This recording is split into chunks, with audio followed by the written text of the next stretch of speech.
The rancher ordered a bride, but his daughter whispered, "Please let her stay forever." The wind always carried the sound of loneliness across the open prairie. It rattled through the cottonwoods, brushed against the weathered boards of the barn, and whistled under the loose shingles of the Dawson ranch house. Caleb Dawson had grown used to that kind of silence, harsh, hollow, and constant, ever since his wife, Mary, had been laid to rest 3 years ago on the hill behind the orchard. He had never thought much about his own needs after that day.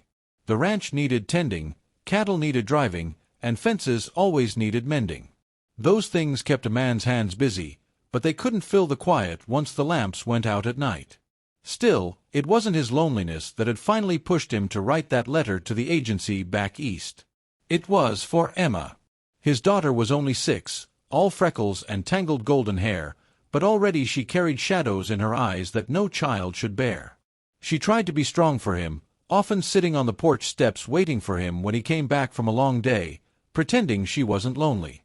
But he heard her talking to her rag doll when she thought no one listened, whispering secrets and make-believe stories to fill the emptiness her mama had left behind. That was when Caleb realized he couldn't raise Emma alone anymore. She needed warmth, gentleness, and the kind of care a man couldn't give. So he wrote to the marriage broker in St. Louis. He didn't write about love. He didn't know if he had that left in him. He only asked for a woman willing to come west, to keep house, raise a child, and share the burdens of ranch life. Weeks passed. Then came the letter, a woman named Clara Bennett, age 22, from Ohio, willing to come. The arrangement was simple. She'd be his wife by law once she stepped off the stagecoach. Caleb swallowed the weight of it, wondering if he'd done right. The day finally came when the stage rumbled into the small town of Red Creek. Caleb hitched the wagon early, dressing Emma in her cleanest calico dress and brushing her hair into 2 uneven braids. She sat beside him on the wagon bench, her small hands folded neatly in her lap, eyes wide with excitement. "Papa," she asked in her small, hopeful voice, "will she like us?" Caleb tightened his grip on the reins. "Reckon so, sweetheart. That's the hope." The stagecoach came to a stop in front of the general store. Dust billowed as the driver cracked his whip and horses snorted. Passengers climbed down, 2 merchants, a couple heading to Kansas City, and then her. Clara stepped down slowly, her gloved hand holding the railing.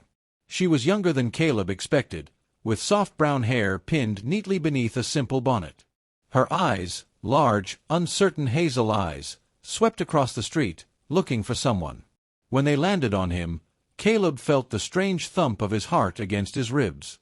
She wasn't fancy like the women in catalog pictures. Her dress was plain blue cotton, faded at the hem, and her shoes had dust from many miles of travel. But there was something steady in the way she stood there, straight-backed despite the long journey, clutching her small carpetbag. Caleb cleared his throat and stepped forward. "Miss Bennett." Her eyes softened with relief. "Yes." "You must be Mr. Dawson." He tipped his hat. "That's right.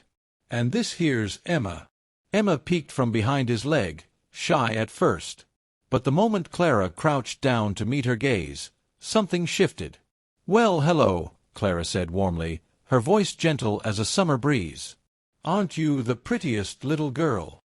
Emma's freckles lit up with a blush, and she whispered, "Hello." Caleb felt something he hadn't in years, an ache deep inside that wasn't sorrow but something dangerously close to hope.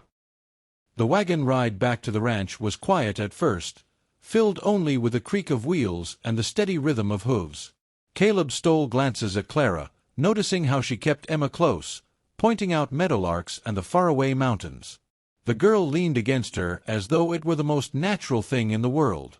"So," Clara began softly, "you've built all this yourself?" She gestured to the wide pasture stretching toward the horizon. "Most of it," Caleb said. "Been workin' this land near 10 years now."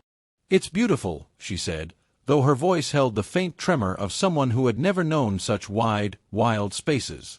When they reached the ranch house, Caleb worried how she'd see it. 2 stories of rough-hewn timber, strong but plain, with a sagging porch rail and shutters needing repair. Yet Clara's gaze lingered not on the flaws but on the orchard trees, the barn standing tall, and the swing hanging from a cottonwood branch where Emma often played. "It feels like home already," she murmured. Caleb blinked at her words. He hadn't expected that. Inside, Clara moved about the kitchen, setting her carpet-bag down, unpinning her bonnet. Without being asked, she fetched water, laid out bread and dried meat for supper, and even coaxed Emma into laughter as they set the table together. It was as though she'd slipped into the empty space that had been waiting all along. Still, Caleb kept his distance. He ate quietly, watching the two of them. Watching Emma smile, really smile, like she hadn't since Mary was alive. After supper, as the lamps flickered low, Emma tugged at Clara's skirt. "Miss Clara, will you read me a story? Papa doesn't read the same." Caleb felt his ears burn, embarrassed. But Clara only smiled kindly. "Of course, sweetheart." She followed Emma upstairs, her voice carrying down the stairwell as she read from the child's tattered book of fairy tales. Caleb sat in his chair, staring at the empty plate before him, hands rough and restless. Something stirred in his chest, something dangerous, something he thought he'd buried with Mary. Later, when Clara returned downstairs, her eyes met his. For a moment neither spoke. Then she folded her hands and said, almost in a whisper, "She's a dear child. You've done well by her." Caleb swallowed hard. "Not near enough. That's why I sent for you." Clara nodded, her expression unreadable. "I'll do my best. For her. For both of you." It was then that Emma appeared again at the top of the stairs, rubbing her eyes, clutching her rag doll. She looked down at them with a sleepy, fragile little voice and said the words that made Caleb's heart stop. "Papa, can she stay forever?" The room fell silent. Clara's eyes widened slightly, and Caleb's throat went dry. He looked up at his daughter, then at the young woman standing in his kitchen, his bride by arrangement, but a stranger still. And for the first time since he buried Mary, Caleb Dawson felt the future leaning toward him, uncertain yet full of promise. The next morning dawned clear, the prairie skies stretching wide and endless, painted in soft hues of pink and gold. Clara woke in the small room Caleb had prepared for her, furnished with a narrow bed, a quilt that smelled faintly of cedar, and a washstand. She sat up slowly, listening to the sounds of the ranch waking, the roosters crowing, cattle lowing in the distance, and the steady thump of boots on the porch below. She had never lived so far from town, let alone in such wild country. The Ohio farm she'd grown up on had been modest, but neighbors were close, and help was never far. Here, the land seemed to stretch into forever, both beautiful and intimidating. Still, she thought of Emma's face the night before, her small voice pleading for Clara to stay forever, and something inside her softened. Whatever fears she had, she would bear them, for that child. When Clara stepped into the kitchen, Caleb was already at the table, pouring coffee into a tin mug. He looked up, hat pushed back on his head, his shirt sleeves rolled up from the morning chores.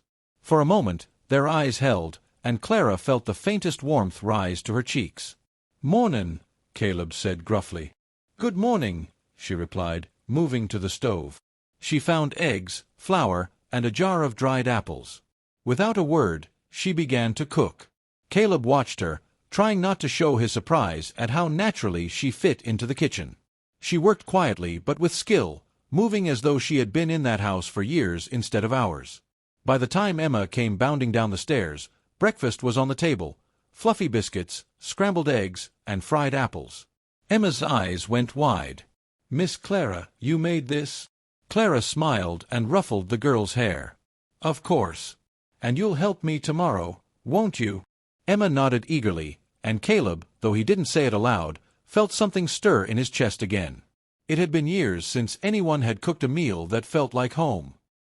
Life on the ranch was hard, and Clara soon discovered just how much work there was. She washed clothes in the creek, tended the small garden, and mended torn shirts with her nimble hands. But she never complained. At first, Caleb tried to keep his distance. She was here because he had asked for a wife, not because of love.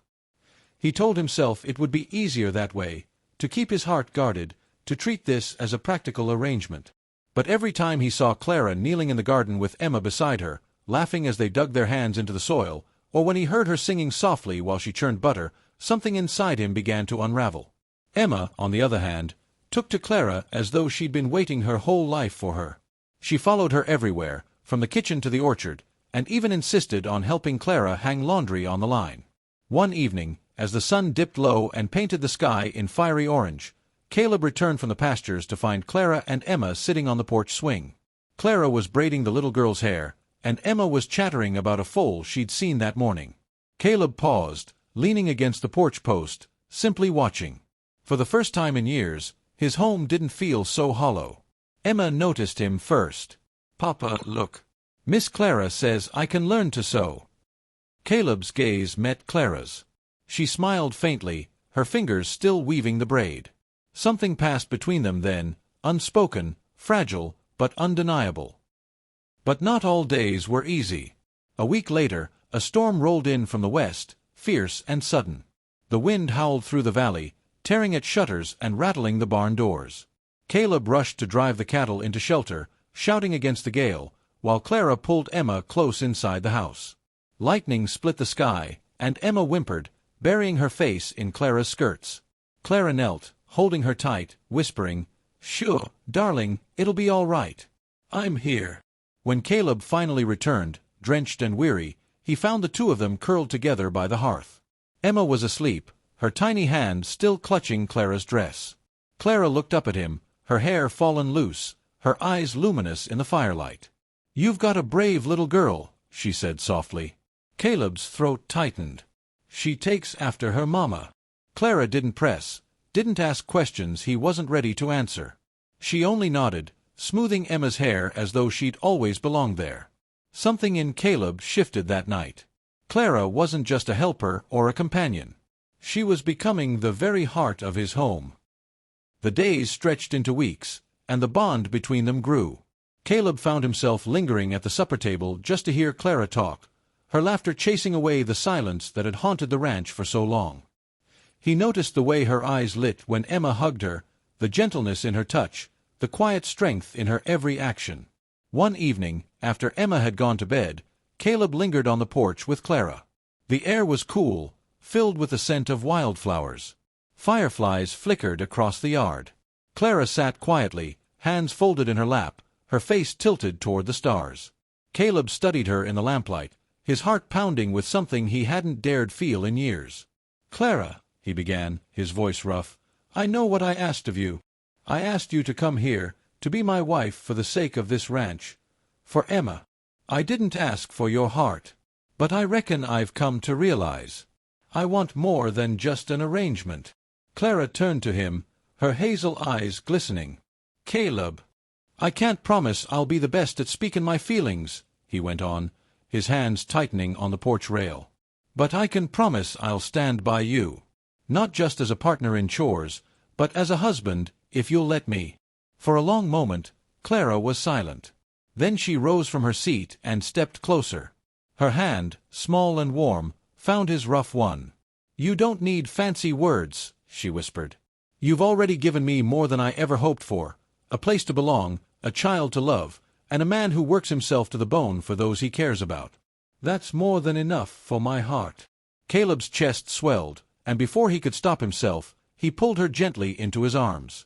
She fit there as though she'd always been meant to, her head resting against his shoulder, the scent of her hair filling him with a peace he hadn't known in years. And from the upstairs window, Emma peeked through the curtains, her little face glowing with a smile. She whispered to her rag doll, "See? I told you. She's staying forever." The ranch didn't change overnight, but in the weeks and months that followed, it came alive in ways Caleb had thought lost forever. Laughter returned to the halls, Emma's joy brightened every room, and Clara's gentle touch turned the house into a home. And for Caleb Dawson, a man who once believed his heart was buried with his first love, the future no longer looked lonely. It looked like Clara's smile, Emma's laughter, and the promise of forever.